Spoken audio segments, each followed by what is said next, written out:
മാധ്യമം പോഡ്കാസ്റ്റ്. മാധ്യമം editorial June 3, 2026 ബുധൻ. കടക്കെണിയിൽ നിന്ന് കടക്കെണിയിലേക്ക് കുതിക്കുന്ന സംസ്ഥാനത്ത് വീണ്ടുവിചാരവും തിരുത്തും പുതിയ സർക്കാരിൽ നിന്ന് പ്രതീക്ഷിക്കാമോ എന്ന് ചൂണ്ടിക്കാണിക്കുന്നതാണ് ഇന്നത്തെ എഡിറ്റോറിയൽ. ആദ്യം വേണ്ടത് സാമ്പത്തിക അച്ചടക്കം. വി.ഡി. സതീശൻ നയിക്കുന്ന ടീം UDF മന്ത്രിസഭ അധികാരമേറ്റിട്ട് 2 ആഴ്ച പിന്നിട്ടതേയുള്ളൂ. അതിനിടെ ഗവർണറുടെ നയപ്രഖ്യാപനം നിയമസഭയിൽ നടന്നു. അതിന്മേലുള്ള ചർച്ചയും കഴിഞ്ഞ ദിവസം ആരംഭിച്ചു. വൻ പ്രതീക്ഷകളാണ് 10 വർഷത്തെ ഇടവേളയ്ക്ക് ശേഷം അധികാരത്തിൽ തിരിച്ചെത്തിയ ഐക്യജനാധിപത്യ മുന്നണി സർക്കാർ 3.5 കോടി മലയാളികൾക്ക് സമ്മാനിച്ചിരിക്കുന്നത്.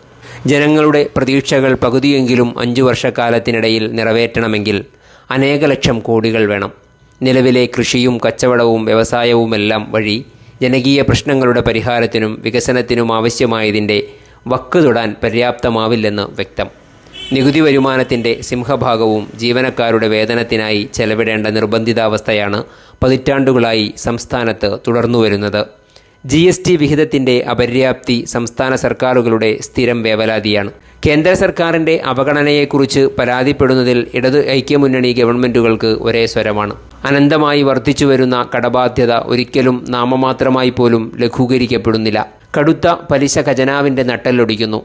ഉപഭോക്തൃ സംസ്ഥാനമെന്ന പദവി മാറ്റമില്ലാതെ തുടരുവോളം അങ്ങനെയേ സംഭവിക്കൂ. പ്രവാസി മലയാളികളുടെ സംഭാവന കൂടിയില്ലെങ്കിൽ സംസ്ഥാനം മുമ്പെന്നോ പിച്ചച്ചട്ടിയെടുത്തേനെ.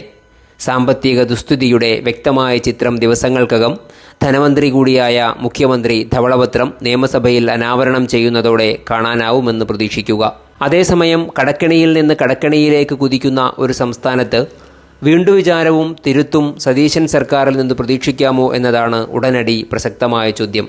പ്രതീക്ഷിക്കാമെങ്കിൽ അത് പ്രഥമവും പ്രധാനവുമായി കാണേണ്ടത് 21 അംഗ മന്ത്രിസഭയിലെ ഓരോ അംഗത്തെയും സ്പീക്കർ, ചീഫ് വിപ്പ് തുടങ്ങിയവരെയും വലയം ചെയ്യുന്ന പേഴ്സണൽ സ്റ്റാഫിൻ്റെ എണ്ണവും അതുവഴി പൊതുഖജനാവിന് താങ്ങേണ്ടി വരുന്ന വൻ സാമ്പത്തിക ഭാരവും എങ്ങനെ കൈകാര്യം ചെയ്യും എന്നതിലാണ്. മുഖ്യമന്ത്രിക്ക് പുറമെ 20 അംഗ മന്ത്രിസഭയുടെ വലിപ്പം തന്നെ ദുർവഹമാണെന്ന് പറയാതെ വയ്യ.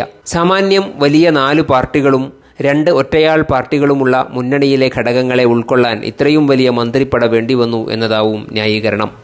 അത് സമ്മതിച്ചു കൊടുത്താൽ തന്നെ എന്തിനാണ് ഓരോ മന്ത്രിസഭാംഗത്തിനും 25-30 പേരുടെ പേഴ്സണൽ സ്റ്റാഫ്? ഇപ്പോൾ തന്നെ ഓരോ പാർട്ടി നേതൃത്വത്തിനും ലഭിച്ചിരുന്ന പേഴ്സണൽ സ്റ്റാഫ് അംഗത്വത്തിനുള്ള ആയിരക്കണക്കിന് അപേക്ഷകളിൽ നിന്ന് വേണ്ടപ്പെട്ടവരെ സെലക്ട് ചെയ്യാൻ അസാമാന്യക്ഷമയും അതിജീവനശേഷിയും വേണമെന്നതാണ് സ്ഥിതി. സ്ഥാനമോഹികളും അവരെ പിന്തുണയ്ക്കുന്നവരുമായി വൻപട തലസ്ഥാന നഗരിയിൽ തമ്പടിച്ചിരിക്കുന്നുവെന്നാണ് വിവരം. ഇലക്ഷൻ ജയിക്കാനും മന്ത്രിസ്ഥാനം പിടിച്ചെടുക്കാനും പണിയെടുത്തവരെ അവഗണിക്കാനാവില്ലല്ലോ. അതിനാൽ കർക്കശമായ സംഘടനാ വ്യവസ്ഥ അവകാശപ്പെടുന്ന കമ്മ്യൂണിസ്റ്റ് പാർട്ടികൾ ഭരണത്തിലിരുന്ന കാലത്തു പോലും സ്റ്റാഫ് അംഗങ്ങളുടെ സേവന കാലാവധി 2.5 വർഷമാക്കി ചുരുക്കി അംഗസംഖ്യ കൂട്ടി. ആനുകൂല്യങ്ങളുടെ ദുർവഹ ചെലവുകൾ പൊതുഖജനാവിനെ കൊണ്ട് വഹിപ്പിച്ചു. ഇത് തിരുത്തുമെന്ന പ്രതീക്ഷ മുഖ്യമന്ത്രി സതീശനെക്കുറിച്ച് ജനങ്ങൾക്കുണ്ട്. പേഴ്സണൽ സ്റ്റാഫിൻ്റെ കാലാവധി മിനിമം 4 വർഷമായിരിക്കുമെന്നും അതിൽ കുറഞ്ഞ കാലാവധിക്കാർക്ക് ആനുകൂല്യങ്ങൾ അനുവദിക്കുകയില്ലെന്നും സർക്കാർ തീരുമാനിച്ചത് ജനം സ്വാഗതം ചെയ്തതുമാണ്. എന്നാൽ നിസ്സാര വകുപ്പുകൾ കൈകാര്യം ചെയ്യുന്ന മന്ത്രിസഭാംഗങ്ങൾക്കു വരെ 25-30 അംഗ സ്റ്റാഫിൻ്റെ എണ്ണം യാഥാർത്ഥ്യബോധത്തോടെ വെട്ടിക്കുറച്ചേ മതിയാവൂ.